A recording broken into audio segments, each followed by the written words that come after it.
You don't want to hear it. Would you like to lead us? Yeah, he will.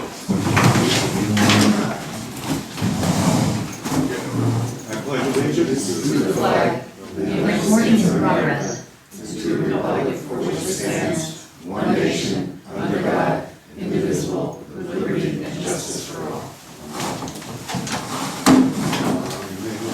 Welcome everybody to the August 5th Town Board meeting. Okay, can we all stand for one more second? Can we get a moment's silence for the passing of Nelson Jerlin? He was born, raised in Hurleyville, 86 years old. Thank you. And I'd like to add Dick Forrest also. from Yeah, Dick Hurleyville. Forrest also passed away. Lifelong resident, worked in the area.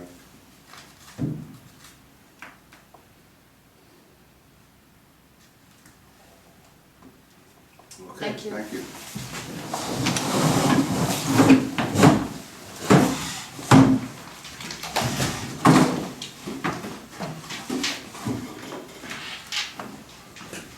Okay, for the supervisor's report, I just want to let everybody know that last night was our national night out in the town, and I want to thank Councilman Zaletsky, who is hustling and sweating and helping put on a fantastic event from the police department, the parks department. Everybody did a great job, and it was great to see the involvement with the police department and the youth of the town. And the food was great, the weather was great, and we appreciate all the hard work.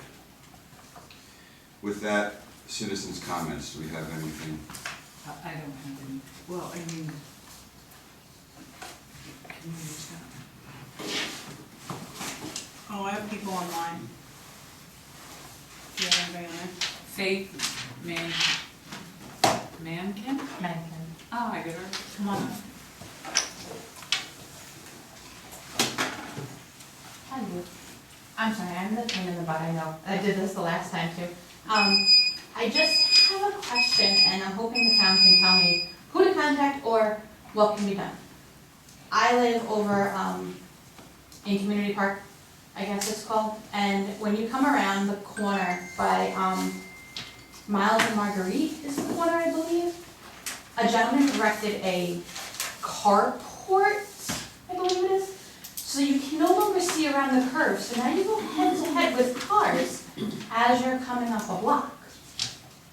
There's cars parked on the side, so you only have one lane to drive on. Who would deal with that? Because when the buses are coming down especially, there's nowhere to go. You can't see them because of the way the carport is literally on the curve. It's at the end of the property. Code enforcement. That would be code I'd be enforcement. code office. I would even say zoning board also, because it's not zoned to have carport unless you. No, and it has like a wood thing on the bottom. He like permanently put this thing there. I don't I'd go to know. code precedence. Yeah, he would have had a building permit. Anthony's gonna go check out the site distance tomorrow and then let TJ know, because I'm not in tomorrow. Yeah, because I'm there regularly and I know that corner, it's like a black carport or Yes, something. with like red wood underneath. Yes, Yeah, it's just like, I went ahead to have my bus this morning again, because there's nowhere to go. You can't, I had to back up down the block. yeah, it's There's nowhere to it's go. very narrow on that turn. Yes, that corner is not the greatest curve. And one other question, would it also be who I would contact regarding, like the corner by us has like a bunch of bushes and trees that need to be cut? Would that be also them? Because you can't see around the corner up by That'd be Anthony, right? That would be you. Yeah, The corner of Shirley Road and Ann Lane. Shirley and Ann. Okay. Yeah, it's down the Shirley and Ann are both corners. Right. The side towards, I don't know how to explain it. The bushes are obvious, I'd be able to tell, no problem. Oh yeah, there's like a huge set of bushes on the corner that Okay. you can't see around the curve. We'll take a look at it and get it It's the taken care of. opposite end of where you guys had the road fixed, if that helps. Okay. Thank you. Yep. You got something? Yep, I have Pam Wagner.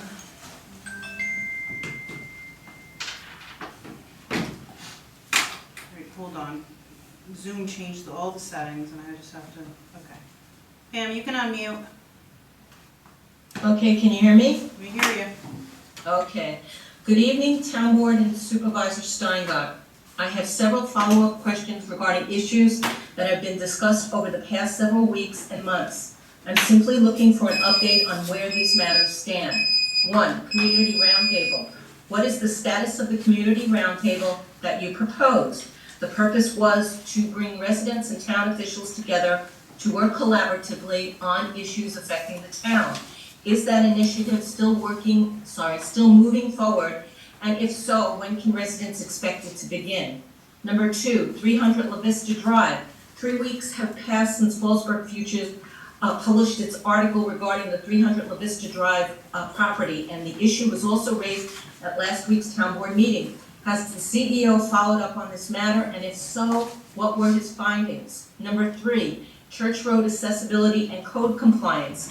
Have you had an opportunity to review the New York State Accessibility Code as it applies to the Church Road development, particularly the dormitory? Has the completed structure now been thoroughly inspected to verify compliance with applicable New York State accessibility codes? Additionally, where are the required means of egress or fire escapes for the upper floor? Number 4, water capacity and development. Finally, I would like to follow up on the concerns I first raised at the February 4th, 2026 town board meeting, and in my recent email regarding the town's water capacity.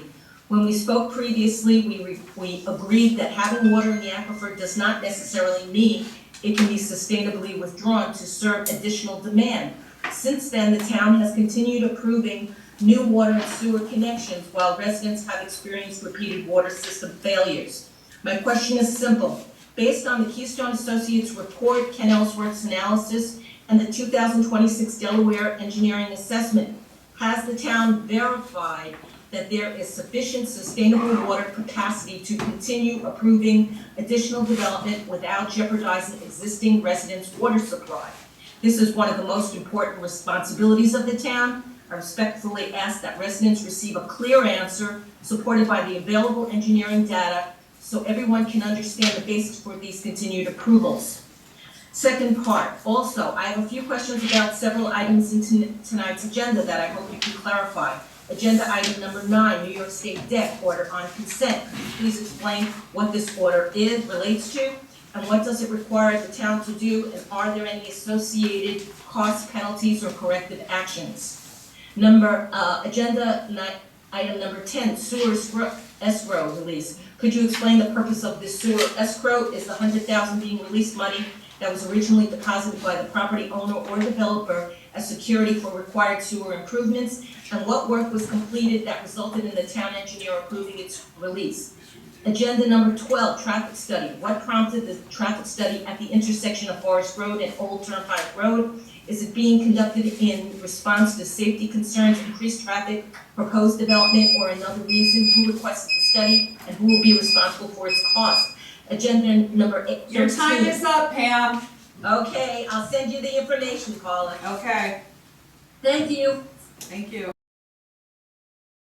Okay, so real quick, I'll answer some of the questions, and anything with our agenda, we'll do our best when we're discussing the items to spend a couple minutes explaining them. So with the round table, the summer was a little bit crazy. I didn't get a time really to organize it, and additionally with that, we didn't get enough people interested in serving on it to really fill the full board. What I wanted to talk to the board about, I thought that we could do a little bit different version of the round table and have less members of the community, maybe 4 or 5 members of the community, and then ask to have a rep from NYSEG on it, have a rep from the DOT on it, and have some professionals that would advise the group. But really, I was going to try to spend some time with the rest of the board and come up with some ideas after this season. So that's addressing that. The concerns you had about Church Road and some of the other questions that aren't on the agenda tonight, I apologize. Our attorney Dylan answered many of the questions in an email that I thought he sent to me and to Stan as well, and it turns out he sent it only to me. So in the beginning of the meeting, I forwarded it over to Stan. so that you'll both have it to be able to review.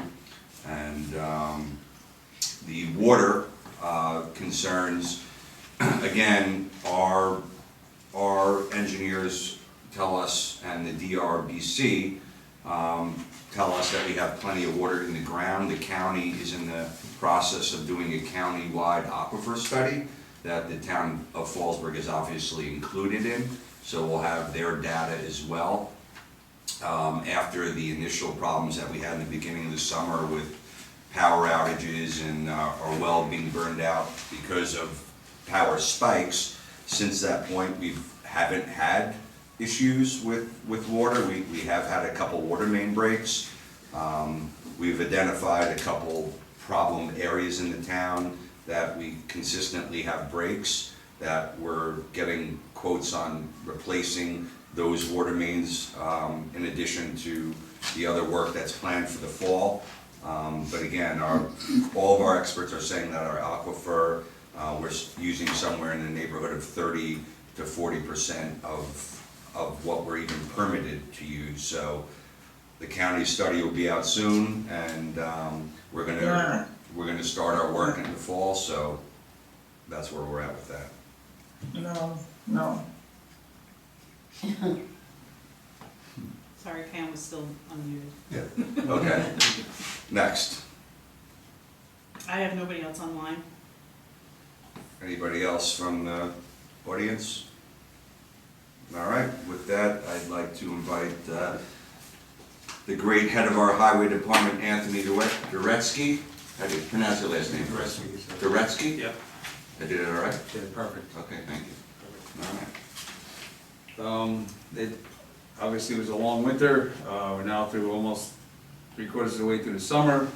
We've paved 3 roads. Blacktop is very expensive this year, so we haven't paved as much as we'd like to. As of August 1st, a ton of blacktop is now $83.77 a ton, which compared to last November when the plant closed, it was $67 a ton. So that affects on the, amount of tons that we paved. Airport Road, Mongup Road, and Willow Heights, they were so bad. We have other roads planned, but we were hoping, kind of waiting for the market to come down a little bit. We've been prepping a lot of roads, changing a lot of pipes, ditching, cutting brush. So if the price does come down, we can pave this fall before the plant closes. If not, we'll carry over until next season. But we're hoping to do some more paving this year. We had a truck fire back in June at the barn. Lost a truck. The other one is being repaired. It's down in New Jersey. I'm hoping to have it back by October. About $38,000 worth of damage to it.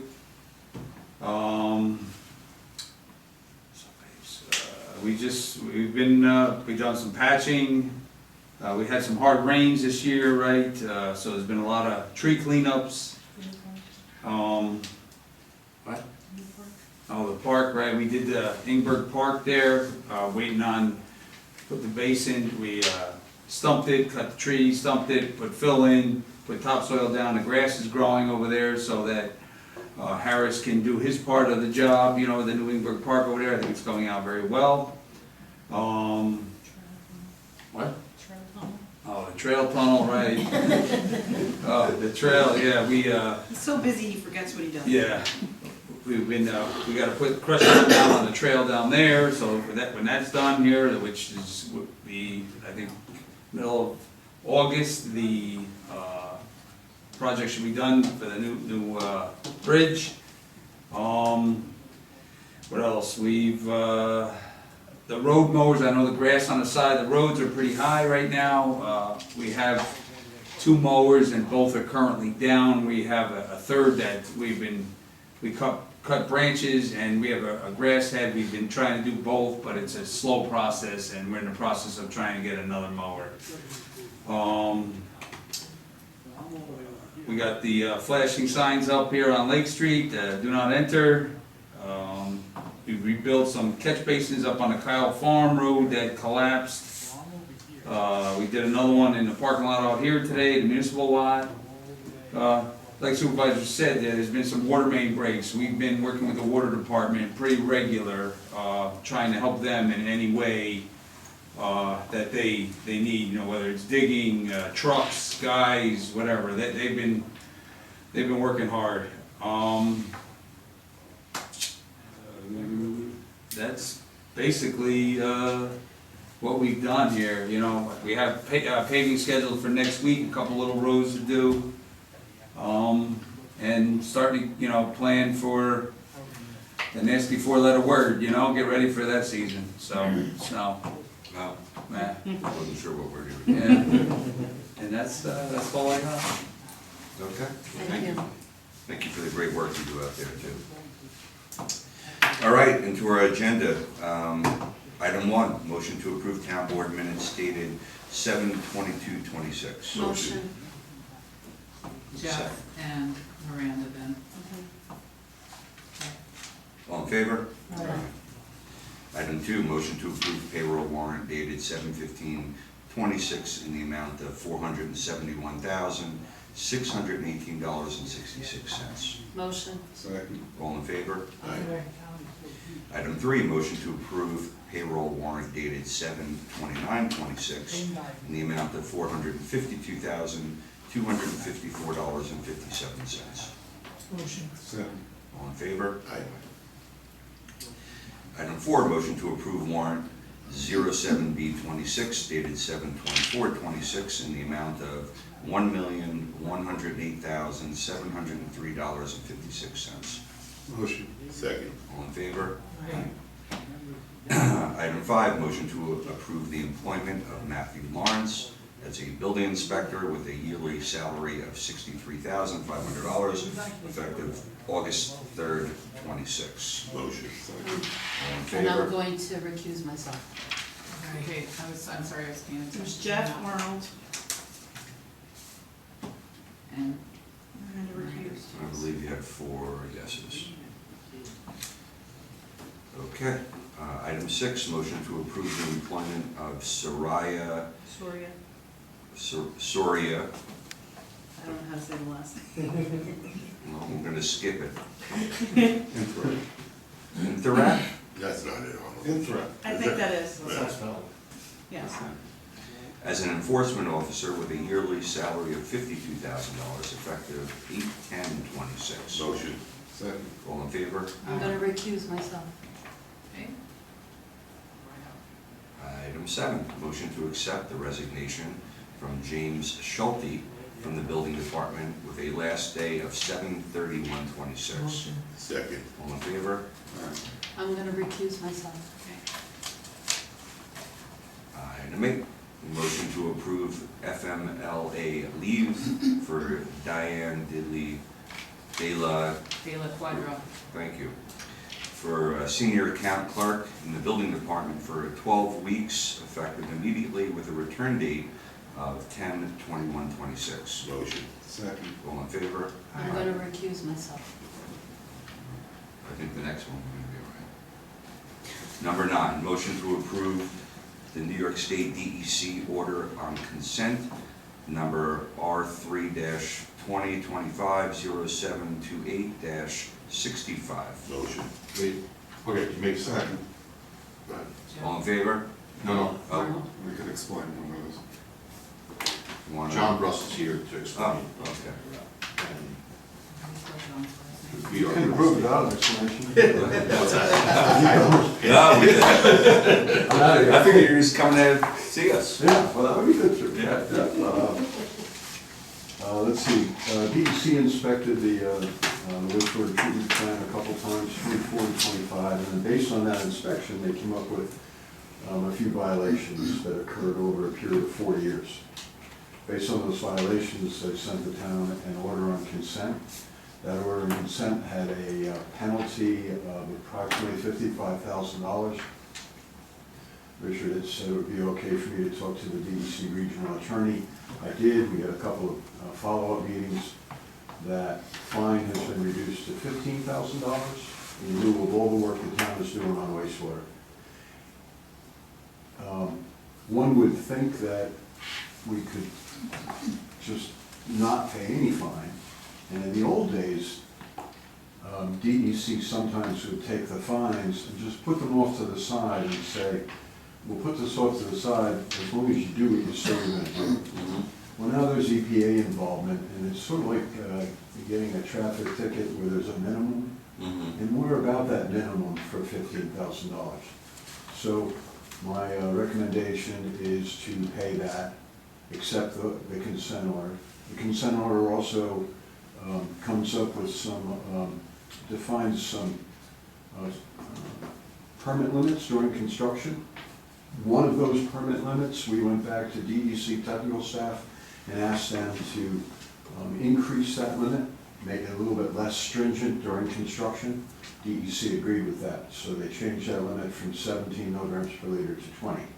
So DEC has been as flexible as they can be with respect to both of those, and our recommendation is to approve the consent order and pay that fine.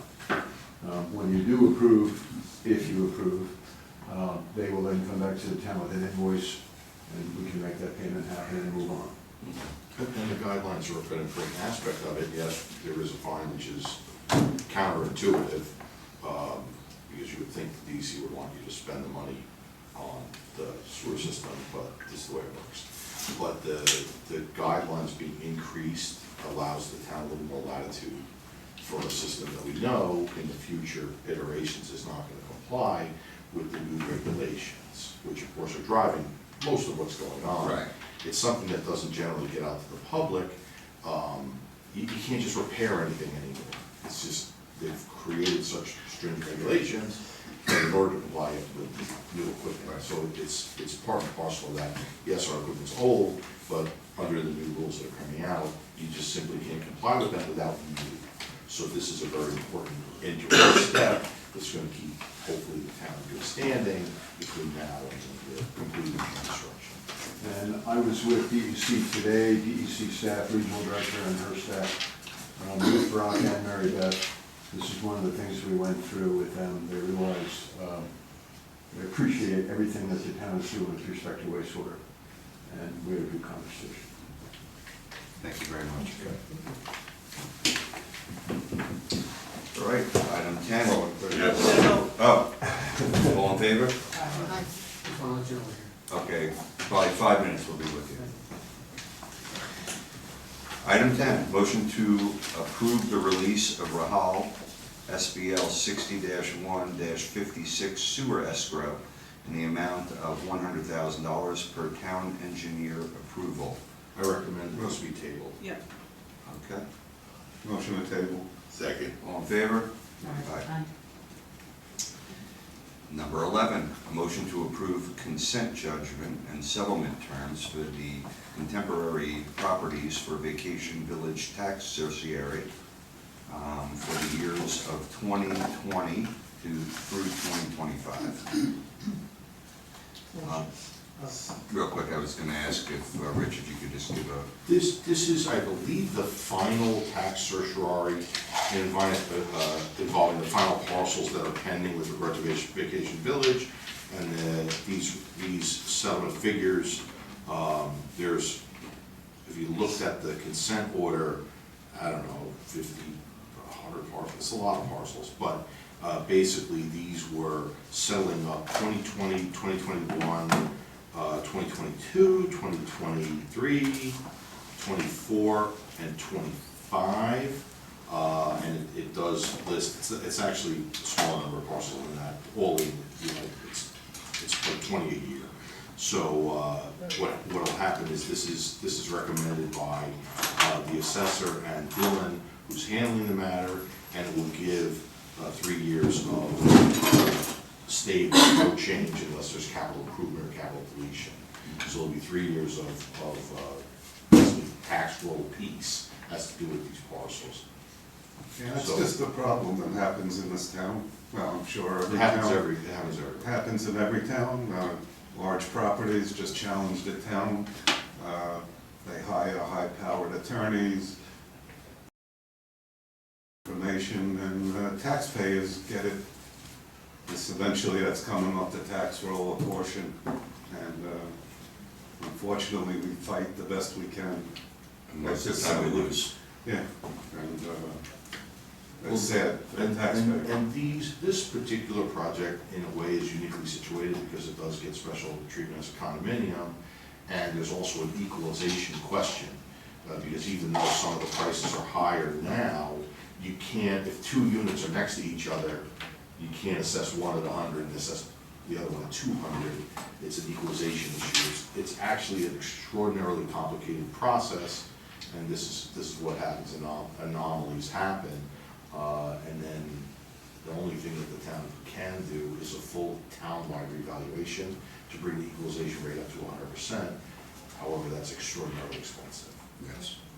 And we've done that. And I think we also struggle with many of these assessments to get legitimate arm's length transactions because of the nature of the type of sales and units we're talking about. So. And not the first time they've challenged. No, it's not the first time.